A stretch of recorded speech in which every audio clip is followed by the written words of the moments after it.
Hey, good morning, everybody. Well, morning here anyway. We're going to do a little bit something different today. I thought we would import some pictures that I took actually from my cell phone when I went golfing recently and retouch those inside of Capture One. Now, to kind of start that whole process, I thought what I would do is also do a bit of an import. So I'll show you my import workflow. We've kind of gone through that bits and pieces before, so we'll do that pretty quickly, but I do want to show, for those of you who are new to Capture One, how it might differ from Lightroom. So we're going to do a little bit of that, and then we're going to go in and fiddle with each of the pictures and see if we have anything that's amazing that we can kind of rescue. So remember, we're not shooting in RAW at that point. It's a JPEG, so we don't have the data that we would if we were shooting with RAW or using one of the RAW tools for a cell phone. And there are a few out there, but I don't use one. I'm just a purist with my cell phone. I just take it for quick stuff. If I'm serious about something, then I'm going to grab my Sony and take that out, of course. But this was first time I had the clubs out of the bag in a decade, and I parred 2 of the first 3 holes, so I'm feeling pretty good about that. I should probably do more of that kind of stuff. So we're going to do some of that. So before we do that, though, let me talk a little bit about the channel membership, which I launched a couple days ago, and I loved it. I've had 4 people already sign up, and I want to appreciate that. So Malcolm Tully, Keith Payne, Tormon Melgrim, and Scott Head, thank you so much for your support to the channel. And I put a texture out there. If you guys haven't grabbed it already from my texture pack, so you can download that. And then I'll be moving some other videos to that member-only area fairly soon. So we'll be having a lot more stuff in there, and I really appreciate the support for the channel. Not to say the channel's not going to be exciting without it, but that really helps this whole thing go a lot easier on me, which I greatly appreciate. So we're going to do that, and so let's get right at it. So I had this wonderful shot that we retouched last time of Rachel. And we're going to start with this session open, and what we're going to do is move to another session. So the way I do that is I do File, New Session, of course, and then I give it a name. Now my standard for naming convention is just the year, so it'll be 20, and this was on 07/31 is when I played this specific round. So this would be obviously the last day in July, and then I would give it a hyphen, and then I just give it a name. So we'll call this a golf outing. Or just golf sunset, because that's really what it was. So you'll notice that Capture One will go ahead and create a capture name. This is really what you're going to be using for anything that you want to automate. This is one of your options. So any of these variables here you can kind of grab and use for your naming conventions when you're exporting or goofing things around like that. Hello, Tormund. Thank you again for your support on the channel. So this is very, very, very simple. If you do like to rename these and you don't like these names, and you want to save that every time, then you can create a template here. I don't use a template. I think these names are just fine and dandy, so that's good. So you hit OK. It'll create a new blank session. And by the way, mine is set so that all the other sessions are also open. So anytime I want to get to another session, they're actually already there. So all I have to do is just hover over them in my Explorer, and I can pop around between them. Also a great way to put a lot of memory to use for no specific reason. So I'm going to close that one of the mermaids, and we'll go back to this one. Okay, so in order to get started on this, obviously the first thing we need to do is to import some images here. So I just choose import. And it's set to a zip drive, or not a zip drive, a file that I had downloaded and unpacked from my Google Photos. So nothing exciting here. You can see it's just in queue, downloads photos 7. I haven't imported anything yet because when it imports, it's actually going to move these files from whatever location this is on, or if it's on a chip or whatever it is, it's going to move it from that to your hard drive to wherever your session files are located. And mine are actually in a big old pile of sessions by name. So let me actually show you that directory, but I don't want to it's got client stuff on it too, so I gotta be a little careful here. Let me find it for you. So it's Q, photos, and then Capture One sessions. It's that simple.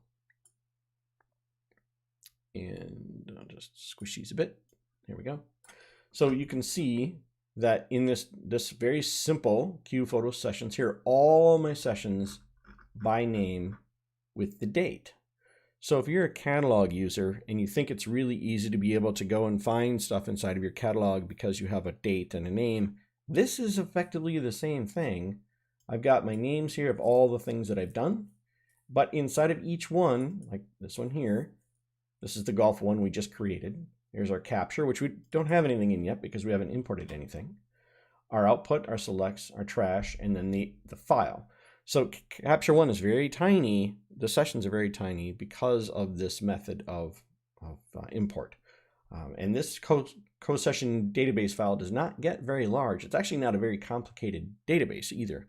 So if this file gets destroyed, I really don't care because everything else is going to be kept in these 4 directories. And this has some information in it, but really not a lot. So if it got destroyed, I wouldn't be so sad. Now, if your Capture One catalog or your Lightroom catalog gets destroyed, well, that's bad. So that's one of the benefits of doing it this way. But you see, it looks just like a catalog would, but it's all in one directory.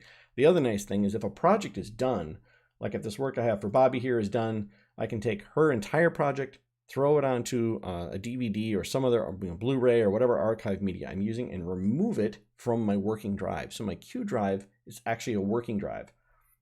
I don't remove stuff from it, say, aggressively, but as I need room, I will go and take entire projects off and put them on permanent media and remove them from the working drive. Now, they're still going to be on the RAID array, and they're going to be on another drive I have, and they're in the cloud.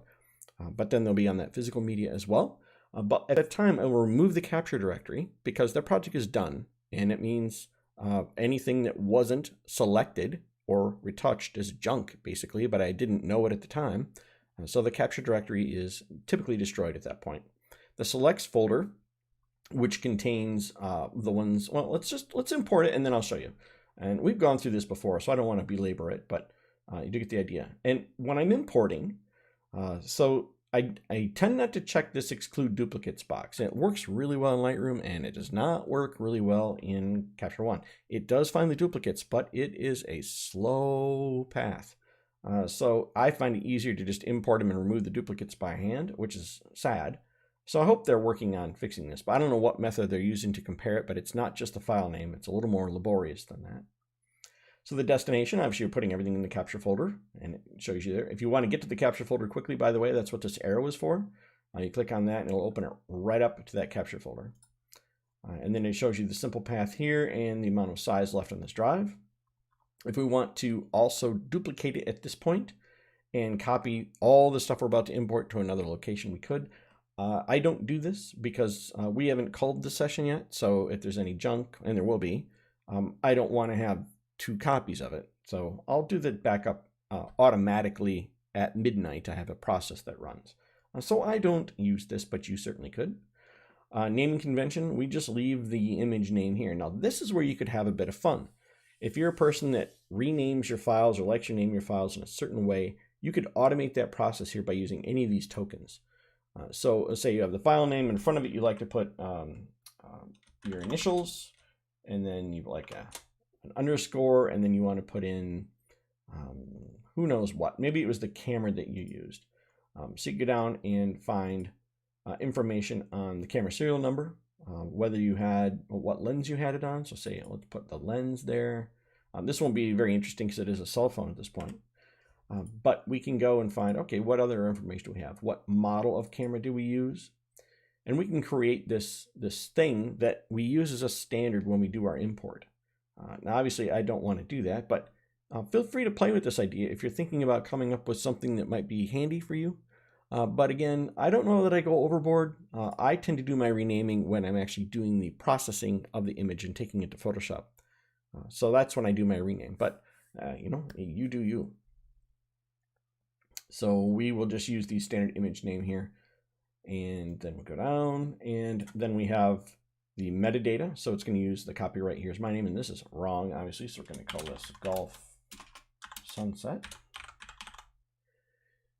And then down here we have adjustments. This is the only adjustment that I will apply before we import, and it's to style, and it's my metadata preset. So if we go down to user presets, metadata, you can see that I have this here, and it's all that stuff you see there, my email, my website, my mailing address, phone number, all that kind of stuff is attached as metadata automatically.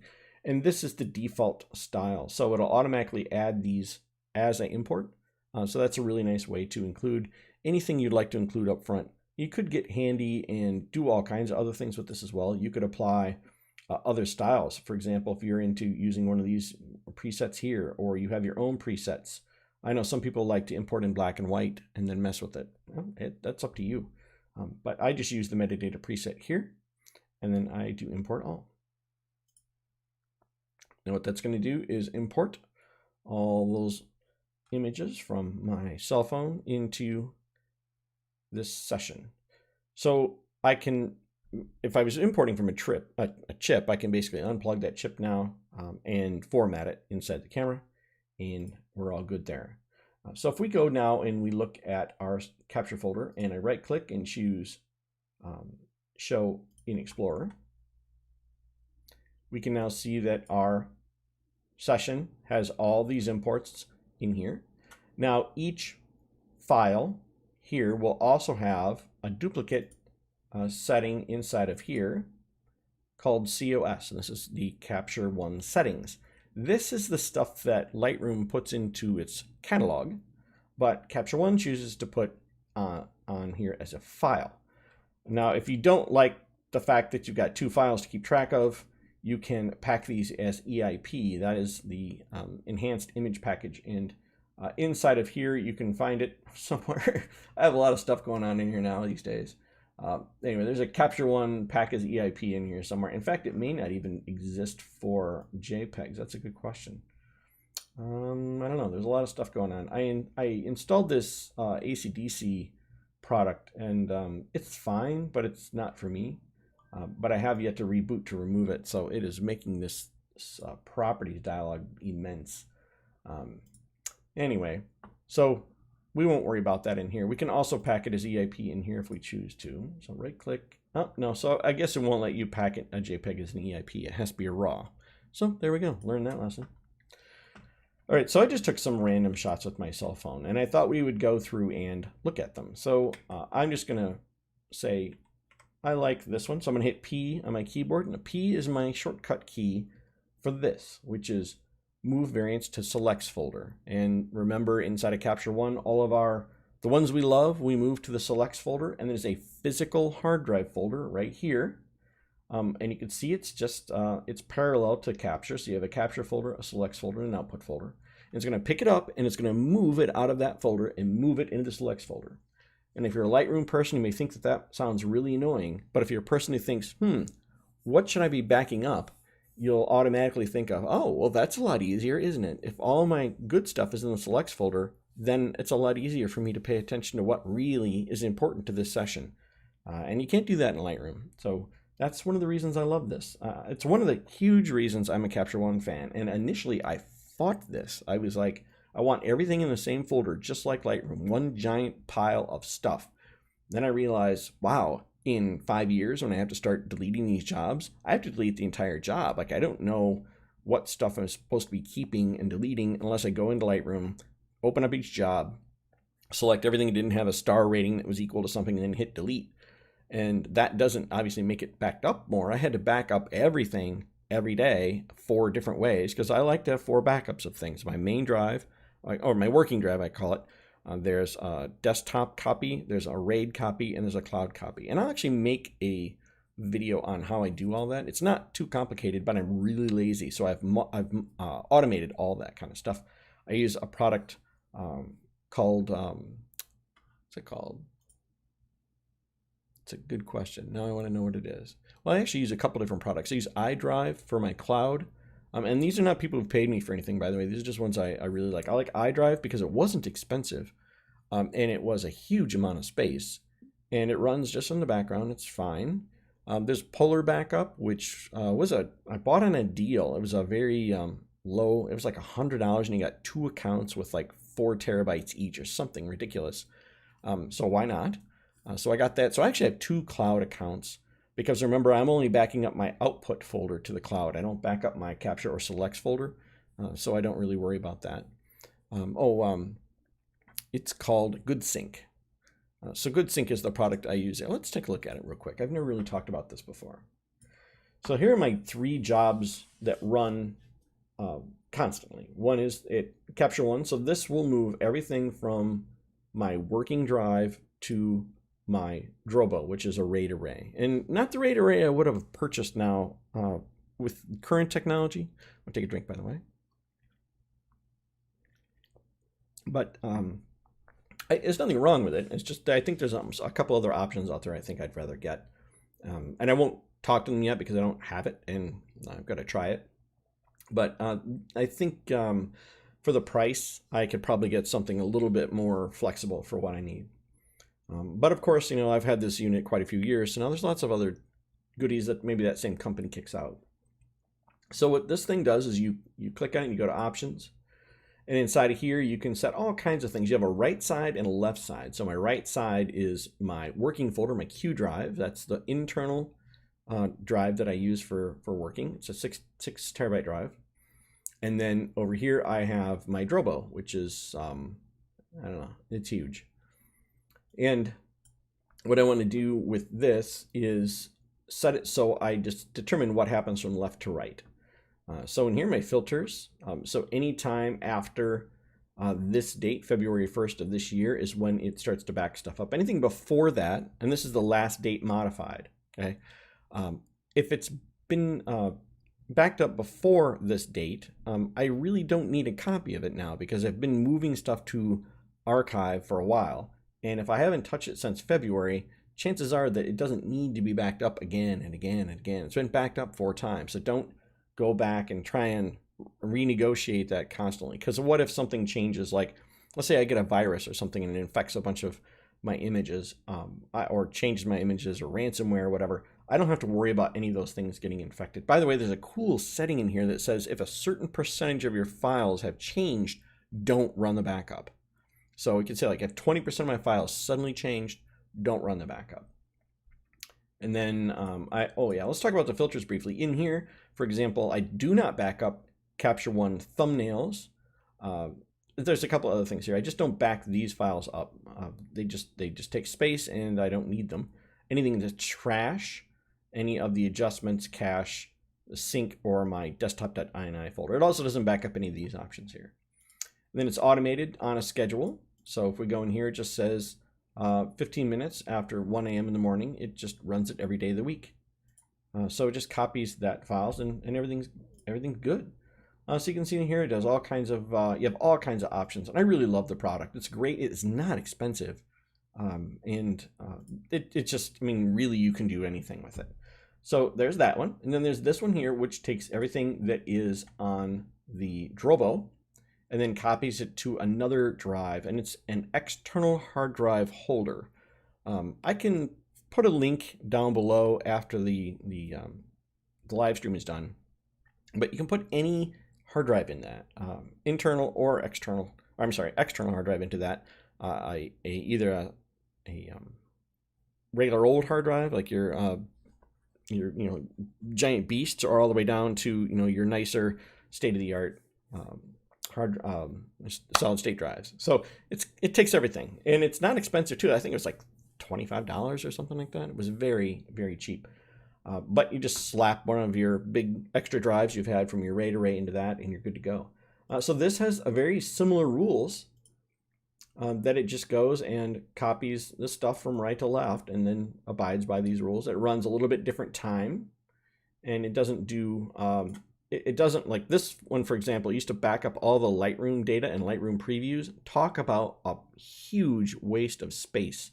So if you're still a Lightroom user and you're looking at moving over, don't back these two directories up. And in my opinion, there's just nothing here that's worthwhile to you. I mean, I guess I don't know what the Lightroom data looks like, but I looked at the Lightroom database, and to me, everything I needed was in that, and not in. And these previews obviously are a waste of space completely. And then don't back up any cache or trash. That kind of stuff works out. So this product just runs in the background every night.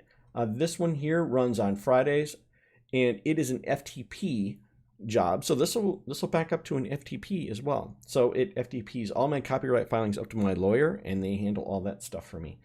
Can't click on it because it'll show the FTP address and all that kind of stuff, but that only runs on Fridays at like 10 a.m. or 10 p.m. or something like that. And it just handles all that kinds of stuff. So highly recommend it. But this is the crux of my entire backup system, this single piece of software. And it says it's not expensive, so that's what I use. Anyway, let's get back to this. I kind of got off topic there, but I did want to cover that.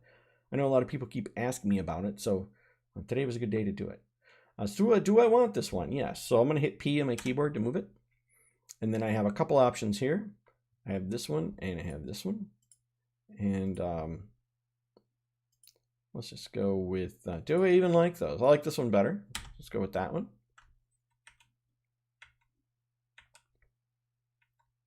I like this tree. Do I like the vertical? No, I think I like the shot better with a little bit more here. Hit P. And I like this cloud here. Let's hit P for that. And we're almost done. I didn't take a whole lot of pictures, so I knew I didn't want to torture you with like 10,000 of these things. All right, so there we go. We're good. So now physically, those files have moved now to the selects folder, all 4 of them. And the rest of these really are trash, but maybe I don't want to decide right now. Maybe I want to wait a little while and look at them later, maybe a year down the road, and then decide, am I sure I want to delete those? Because that whole folder is going away at some point. Trash is for immediately bad. You know, exposure is bad. Your shutter messed up. You got to blink. You know, something. Strobes didn't go off if you were using lights. All that's immediately trash. But maybe there's a subjectivity between your capture and your selects folder. And output's where we're going to put them if we were going to take these to Photoshop. And I don't know that we're going to do that today. We might just stick around inside of here. Okay, so let's find one of these to work on. Let's work on this one. So I'll Control B to get rid of my browser at the bottom because I want room to breathe. And just like anything else inside my retouching workflow, I just kind of start with this one and say, do we have any of these things that we want to remove? Now we do have some capabilities that have been removed because we are no longer in RAW, right? We're editing a JPEG at this point. So you notice that these two will look the same because the camera automatically applies a curve. It does your sharpening, it does your saturation, it does your white balance, it does all that stuff for you if you're a JPEG shooter. So one of the other benefits of shooting a RAW is you get to change this stuff later. And you see, obviously, that if you're shooting a JPEG, you don't have that. So there are a couple situations when I think shooting JPEG is probably smart. I shot a dog agility trial when we shot almost 15,000 images in about 4 hours. And if those had been raw, I would have been screaming. So I just let the camera do all the work really at that point and not worry about it because they're not buying portraits of their dog. This is for how the dog performed on the track. So that's a good use for JPEG right there. Okay, I'm gonna take a drink here. Okay, now exposure evaluation, we're not gonna worry about that because again, that's already handled by the cell phone camera. By the way, I'm shooting a Google Pixel 3, the smaller one. Love my Pixel. I've been a big Pixel fan since the version 1, and I have not purchased the 4, and I don't really plan to. I'm very happy with my 3, and when the 5 rolls around, maybe we'll pick up on that. Vignetting, I'm not a fan of vignetting if you know me, but we want to be careful here that we don't blow out any parts of the sky. So I'm probably just going to set this in neutral and see what my exposure warnings say. We lose some shadow in here.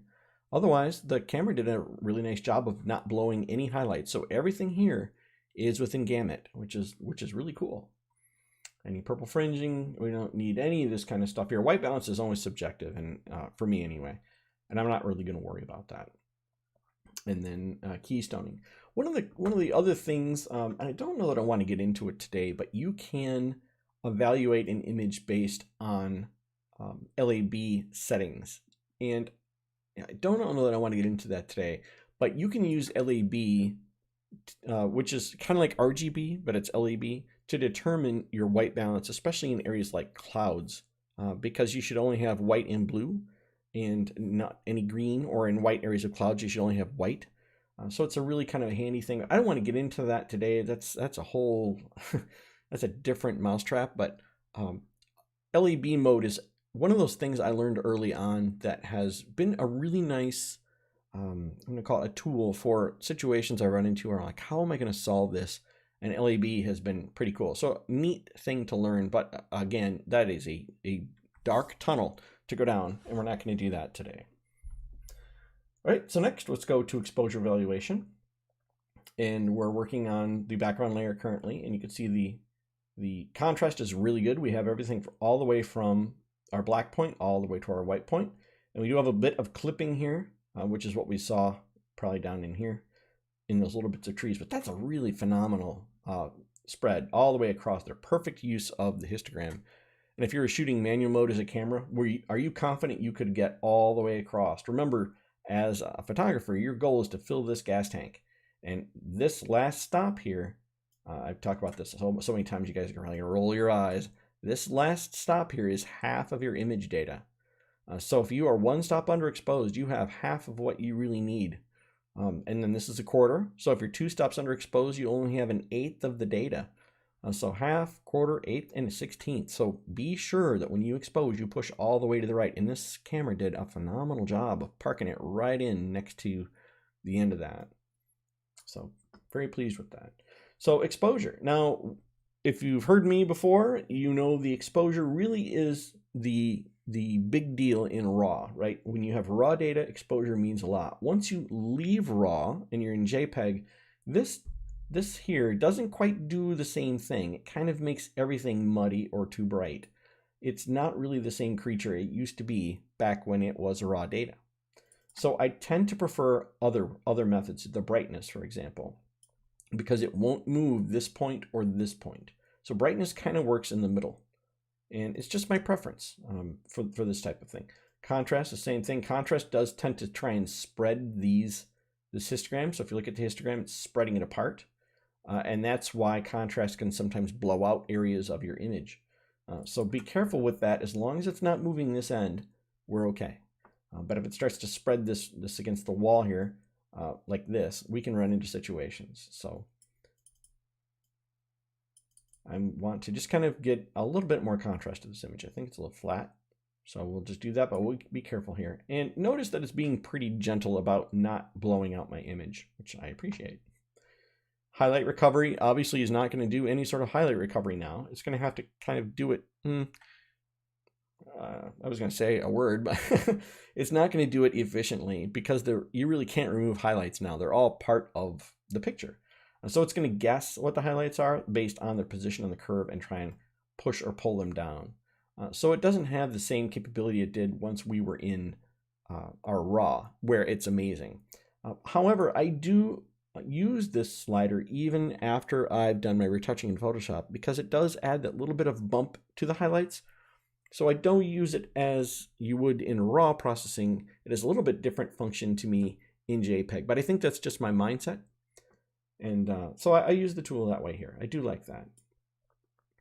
Shadow recovery. Now we do know that we were missing a bit of shadow over in here, but I don't know that we care. If that's such a minor part of this, do you really want to try and wreck your image to bring up the shadows in that one little area? Although I do really like what it's doing to the foreground here. So maybe I will end up keeping it a bit.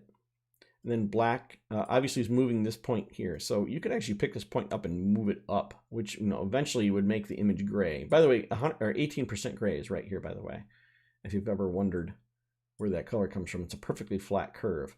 So we can move this point up a bit. If you were printing this and you didn't want to print pure black, then picking this point up and moving it is a pretty easy solution. In fact, I do it so often, I have a preset here called No True Black that I just pick that up and move it like that. And then I don't have to worry about anything black printing on it. But in this case, I don't care, so I'm just going to pull that back down. It does, your contrast does suffer a bit, but because I'm mostly a portrait photographer, I like that look of no true black on a portrait, but maybe not in a landscape like this. If you have any questions, by the way, feel free to type them in the chat. I know everybody's just kind of watching, but if you have questions, feel free to pop them in there. This is supposed to kind of be, let's say, give and take, educational kind of stuff. I'm showing you what I would do, but is there a question you have specifically on if you're shooting a landscape, how you would handle a certain situation inside of Capture One? You let me know. And then I'm good with the rest of this exposure. So now let's go and talk about removing things inside of Capture One that might be annoying. Like this spot right here. I just look at it this entire time we've been talking. So I can use this cloning mask. Now it won't, it's on the background, which is not allowed. So the second I create it, oh yeah, I gotta do that now too. It's gonna create a clone layer for me automatically. And then I can clone that in. So you can now use this with an infinite number of points. It used to be limited to the number of points you can use. So I've been looking also at these little white things that I can see in the back of my scene here that I don't want anymore. So if I want to get rid of this, I would just edit that out. Just because it's drawing my eye a little bit. So I'll do the same thing here. And once you set the base of the correction, you can then use it as a pen. So for example, I'm going to set my base here and clone on the base here and just move it up. Same here. If I want to get rid of this ball washing station, I can go, let's see. I have to be careful though, because I don't want the top of the tree to be weird. So maybe I start with the top of the tree. Just edit this out this way. Something like that. I don't mind the bench. It was those white areas that were a problem. And you see, we were zoomed really, really far in there. So if I turn these on and off, you can see what we've removed. I'm just trying to remove visual distractions. So we don't have a lot, but it was those little white things that draw the eyes. Oh, what's that? I'm going to remove those. So I did that. And you see this image is pretty noisy, but again, it's a cell phone shot and we are zoomed in quite heavily there. And I'm okay with that. Okay, so we've got rid of the annoying little things there and we used our clone layer. And that's really the only cloning I'm going to do on this image. I think the rest of it looks pretty clean.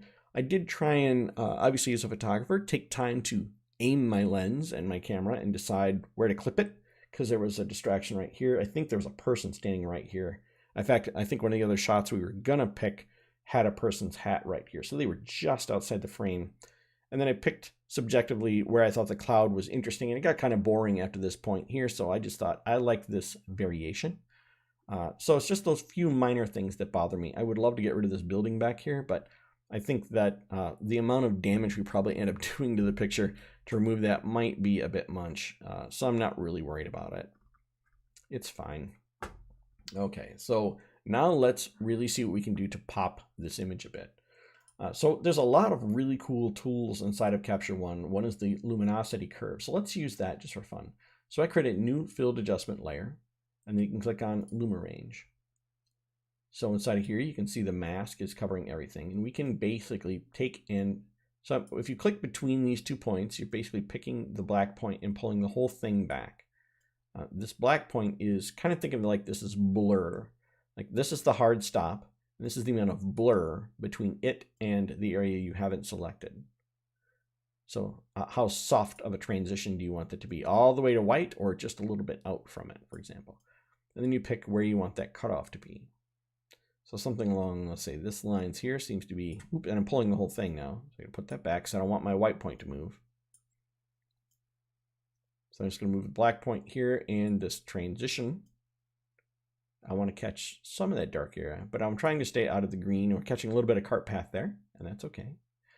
And if someone hit apply. So what this does is that it's applied the mask. It has done nothing but apply a mask. So if I hit M on my keyboard, I can still see that mask. That means I can grab my E for eraser. I can make this big, and I can erase that from this cart path here, and maybe any areas of the grass here.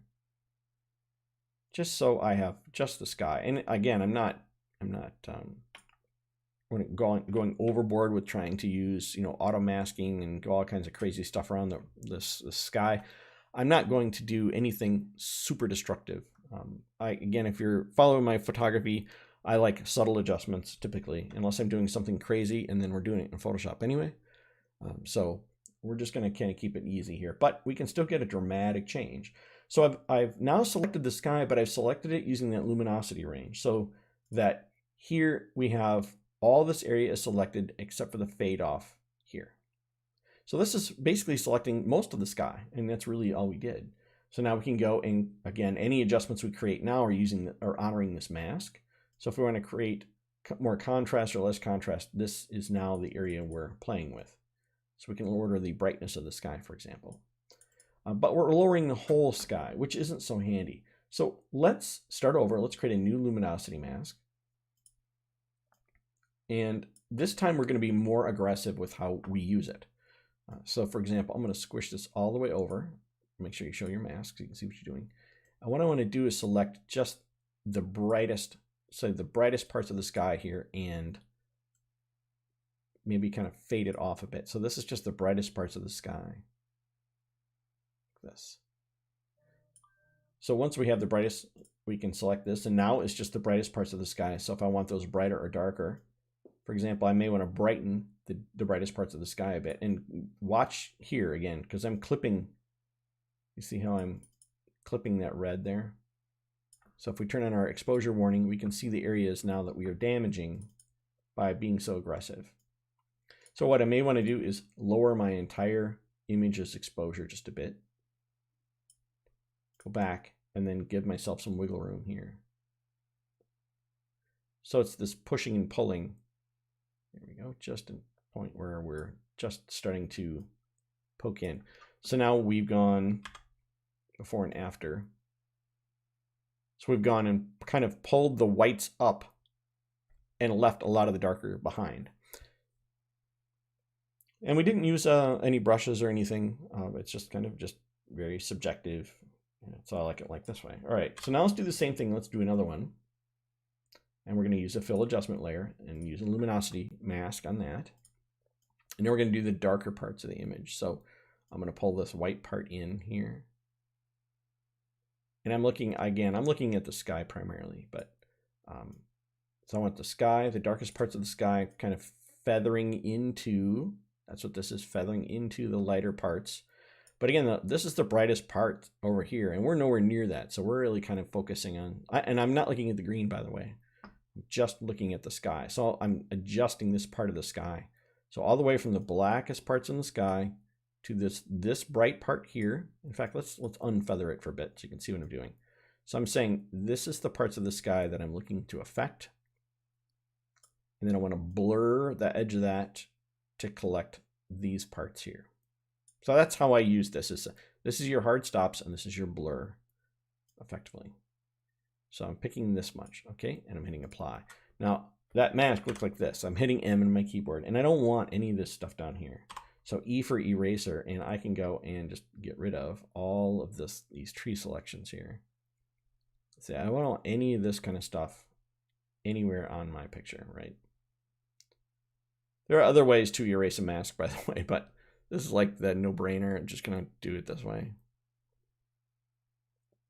So there we go. So now our mask is just the darkest parts of the sky. M for mask, and now we can go and add some real oomph to this.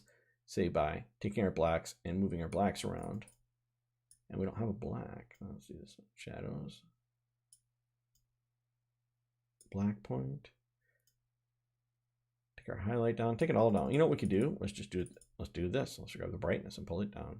That's easier. This is more nuanced. Pull that down a bit. Maybe I don't want to mess with the contrast because we are dealing with the JPEG now, so we don't have the same level of forgiveness that we would if we were using raw data. So I'm just pulling the brightness of that area down a bit. The difference between that and exposure, for example, it's a hammer. So brightness, again, it's just more nuanced to me. So something like that. So let's do before and after now. And again, it doesn't look HDR fakey. You know, we're not looking to make huge movements here. So we really haven't done anything to cause crazy halos around trees, and we don't have to try and create some sort of selection that's going to look terrible. We're just using just the luminosity inside of this. Okay, and let's do one more. But I'm going to do a gradient for this one. So I'm going to hit G on my keyboard, and I'm basically selecting the area that is under effect. So I'm going to hit M for mask. You can see the top area is under effect. Here's the hard stop, and this is the blur. So by manipulating this, you can determine how much of this is going to be captured, and then where we start to cause that midpoint, that blur. And what I want to do is I want to get the sky. I don't really care about this foreground so much. I want the sky. So I'm going to do something like this. I really want to affect most of the sky here.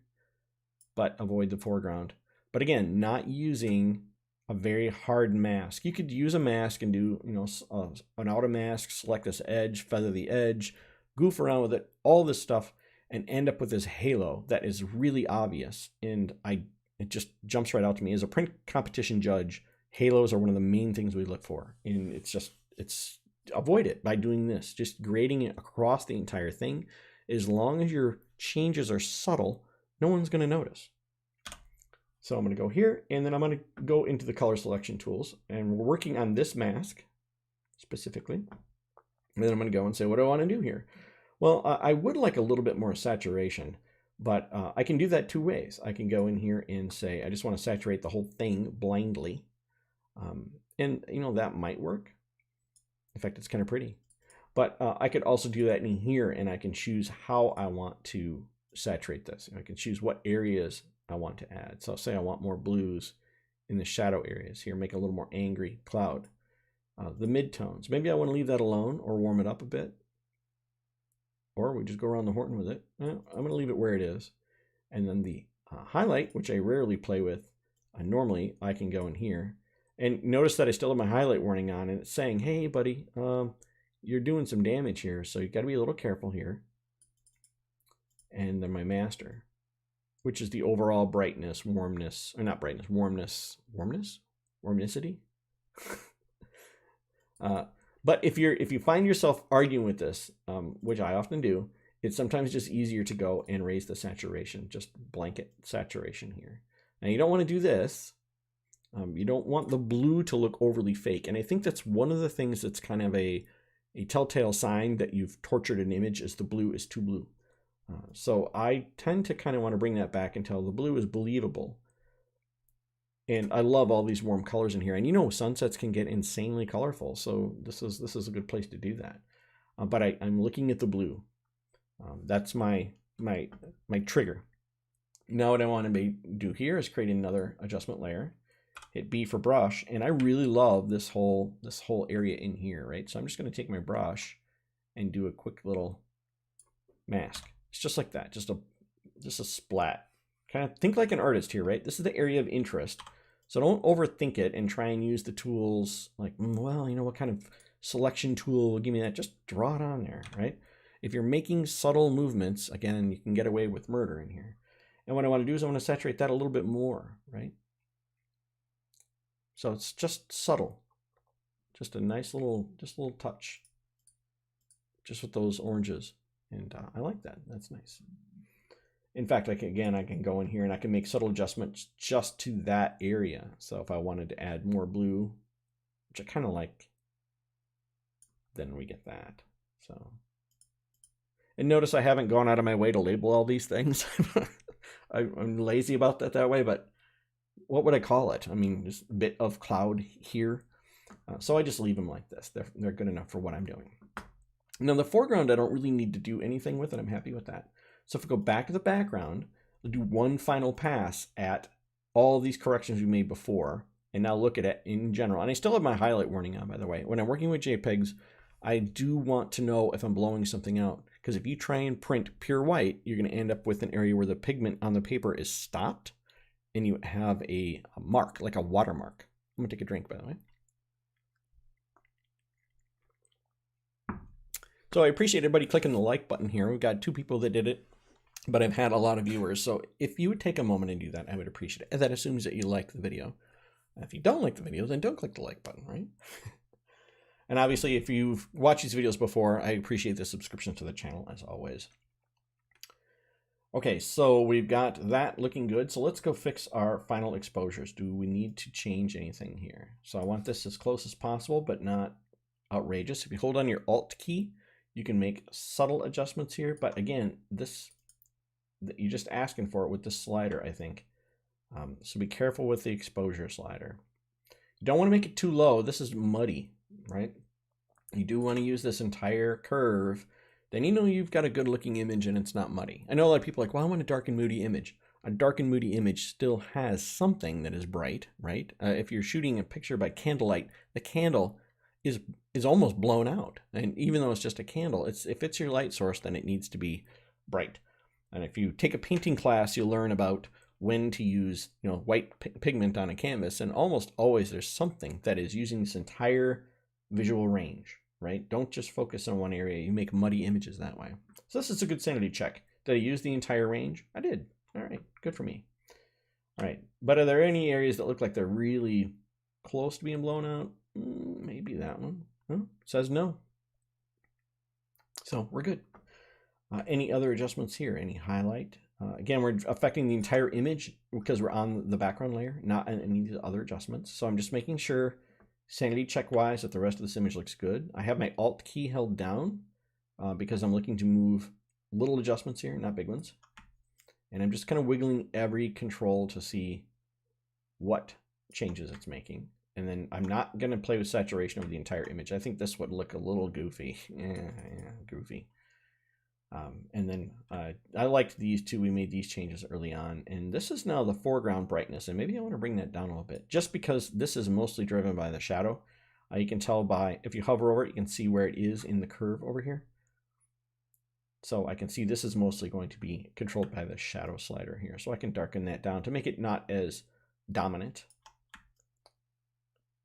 White, a little bit in the sky, and any black point. Those are our trees, and we had an exposure warning over here for too low. We can kind of see that showing up, and we don't need that. So this is good. Now, final crop. I don't think this is the star of the show. This whole front here, I'd even say this cart path is distracting. But can we get this to fit on any standard normal film set? Well, no, that's not going to work. So 2x3 is the standard for my Sony, and I have to give up a bit of something in here. I don't want to cut a tree in half. Do I mind the path along the bottom a little bit? And this upper part is very boring, the boring part of the sky. This is really the rock star here. Well, so maybe I do is I play with the corner here and where the path is intersecting it, just to kind of, you know, give it as much storytelling as I think I can. I do like this area here, so I can cut this in a bit to cut out some of the boring sky and keep these little parts here that I like. Something like that. And then that's it. So I think this is good. And then I turn off my exposure warning, and there we go. Now, do I want to make one finer color pass by going over and using all my color adjustments? I probably wouldn't in this case. I would probably say this is good enough for me, and I'd be happy with it. And there we go. So now, because this did not go to Photoshop, there's no copy of it in the output layer. Or in the output folder. It's still in the select folder. And that's a problem for me because I assume everything in the output folder is gold, and anything in the select folder has a version that will probably end up in the output folder if it's sold to the client and was finally retouched, because every single picture I sell, for the most part, has a Photoshop document. Well, not in this case, and in some cases, you know, that does happen, where a picture just straight out of camera with a little bit of adjustment here is good enough. So in that case, what I would tell you to do is pick it up and drag it into the output location. So now it is gone from select and is now in output. And there we go. If we go to output, we can see that we have one file in here, and that's it. So it's the only copy of this file now that exists, because it's the original that was moved to selects and then eventually moved to output. So there is no duplicate. Normally when I'm working, you'll have, you know, your original will be either in capture or selects, and you'll have effectively a duplicate that's been retouched that is sitting in the output folder. So you always have your raw, and then you have that. In this case, we don't have a raw. Our raw is this JPEG. So I'm going to say that's good enough. So go back to select, and we could say, well, you know, do I want to do the same thing with this file here? Does this look interesting? Maybe, you know. I think that was probably the best picture from the entire day, actually. These clouds are good, but what I probably end up doing is just stealing these and using these in another image, because the rest of the image is meh, you know. And I'm not going to sit and fiddle with an image that's mediocre. The other image had a lot going for it, the different variations in green and so on, but this is really all about the clouds. So what I may do is actually move this to a folder and organize it for clouds, so I can kind of keep track of it that way. And that's about how I would handle that situation. So when I'm done here, then I can go and again, go to my process recipes. And what do I want to do with this one? Well, I want to file it for copyright so that it's FTP'd up to my lawyer on Friday. And that will include this goofy big watermark. It also includes a renaming. It renames it to how the Copyright Office likes to see it here in the United States. We have the month, the day, and the year in which it was published, not when it was taken, but when it was published. I'll actually have a whole separate video series, actually 4 videos I'm going to do on copyright because it's a big deal here.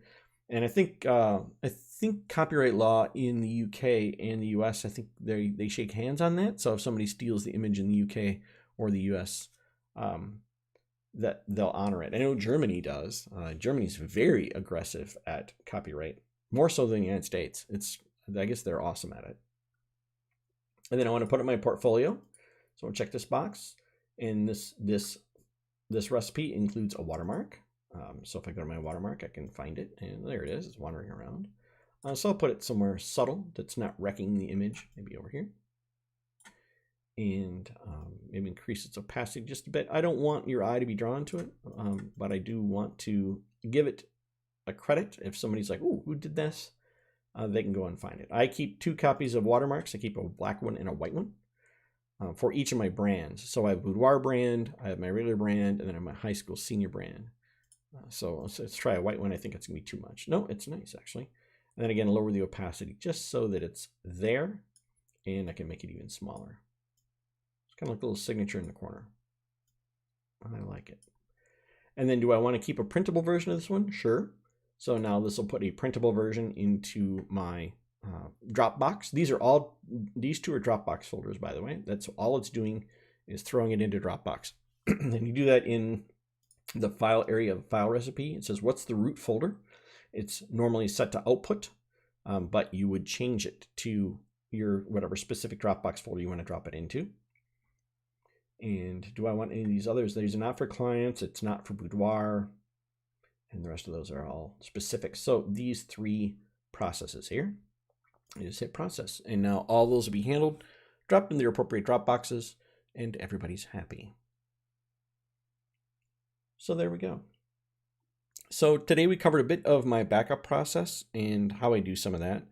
And then we retouched a cell phone photo from my most recent ball destroying adventure, or I should say grass destroying adventure out on the links.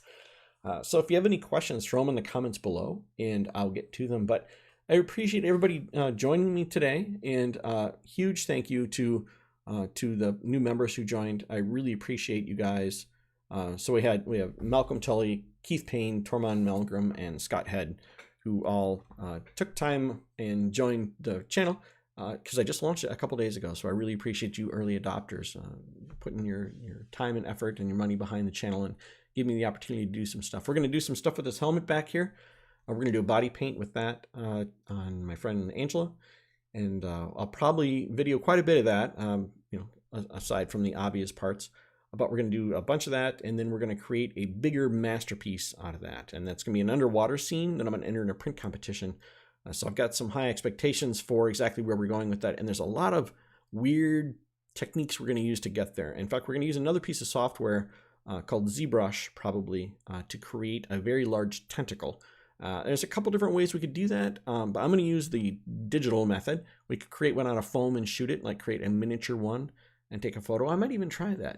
I've got some weird ideas of things I want to try on this channel, and it's with your guys' support that I appreciate that. So if you like the video, click like and subscribe, and we'll keep the videos coming. And I appreciate everybody's time today. Everybody take care and have a good weekend, right? Everybody take care.